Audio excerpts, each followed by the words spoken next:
Basic शिक्षा परिषद से कहूंगा कि प्रदेश भर के जितने भी बीएड और एमएड के छात्र होंगे,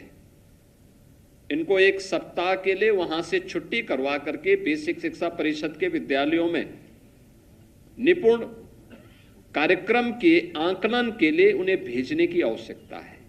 उनकी ट्रेनिंग भी होगी फील्ड में, और फील्ड में ट्रेनिंग के साथ साथ वे वहां जाकर के देखें तो क्या हो रहा है और कैसे उनको कार्य करना है। दूसरा, वे वहां जाएंगे तो उन्हें स्मार्ट क्लास के साथ जुड़ने का अवसर भी प्राप्त होगा, डिजिटल लाइब्रेरी के साथ जुड़ने का अवसर प्राप्त होगा। क्योंकि इन्होंने जब पढ़ा था, याद करना है, बीएड या एमएड के जो बच्चे इस समय अध्ययन कर रहे हैं, अपनी डिग्री ले रहे हैं,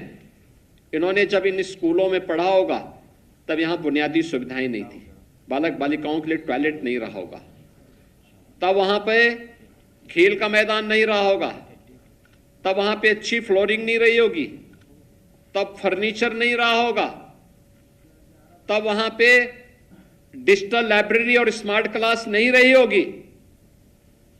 आज इनमें से ज्यादातर सुविधाएं उन विद्यालयों में उपलब्ध हुई हैं, इसलिए वे जाकर के एक और इसको देखें और देख करके और फिर वहां पर ये भी देखें कि रिजल्ट क्या है। हम पहले से परफॉर्मा बना करके दें कि निपुण का आकलन किस रूप में उसे करना है, पहली क्लास का कैसे, दूसरी क्लास का कैसे, तीसरी क्लास का कैसे, चौथी क्लास का कैसे, पांचवी क्लास का कैसे, और फिर उसी फॉर्म में उसको मांगिए। आप देखेंगे रिजल्ट आएंगे, रिजल्ट आएंगे। दूसरा, हमारा प्रयास होना चाहिए कि हर विद्यालय में शिक्षक जरूर हो, छात्र और शिक्षक का रेशो उसको हम हर हाल में मेंटेन करें, हर हाल में मेंटेन करें। ये बेसिक शिक्षा परिषद जिस दिन इस प्रक्रिया को प्रभावी ढंग से क्रियान्वित करेगा, यहां पे छात्रों की संख्या बढ़ेगी। और मेरा मानना है, मैं बेसिक शिक्षा परिषद से जुड़े हुए सभी शिक्षकों से इस बारे में अपील करूंगा। आप एक शिक्षक हैं, जितनी मेहनत करते हैं, देखिए आप ही के साथ के शिक्षक हैं जिनको आज यहां पे सम्मानित किया जा रहा है, आप ही के साथ के शिक्षक हैं, इन्होंने अच्छा किया है, सम्मानित हो रहे हैं। और ये सम्मान एक मंच की एक औपचारिकता होगी, लेकिन उनका सबसे बड़ा सम्मान है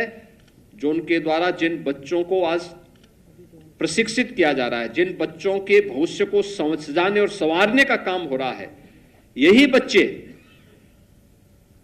जीवन भर उन्हें स्मरण करेंगे और अपने उस समय जब वह किसी पद और किसी पोजीशन पर जाएंगे तो उन शिक्षकों का स्मरण उनके मन में सदैव होगा। हमें अपने आप को इस रूप में बनाना है कि आप देश के भविष्य को गढ़ने का काम कर रहे हैं, उसको आगे बढ़ाने का काम कर रहे हैं, और ये महती जिम्मेदारी जो आपके ऊपर है, ईश्वर प्रदत्त जो ये आपके पास एक हथियार है, इसका इस्तेमाल राष्ट्र निर्माण के इस प्रवर्तमान कार्यक्रम के साथ जोड़िए, उसको ऐसे ही मत जाने दीजिए। याद रखना, समय और काल किसी का इंतजार नहीं करता है। जो भी व्यक्ति उसको अनावश्यक जाया करता है और स्वयं काल के प्रवाह का शिकार हो जाता है। हमें काल के प्रवाह का शिकार नहीं होना है, बल्कि इसके अनुरूप उससे 2 कदम आगे चल करके, आगे बढ़ करके जो दायित्व हमारे पास है, उस दायित्व के निर्वहन के लिए अपने आप को तैयार करना है।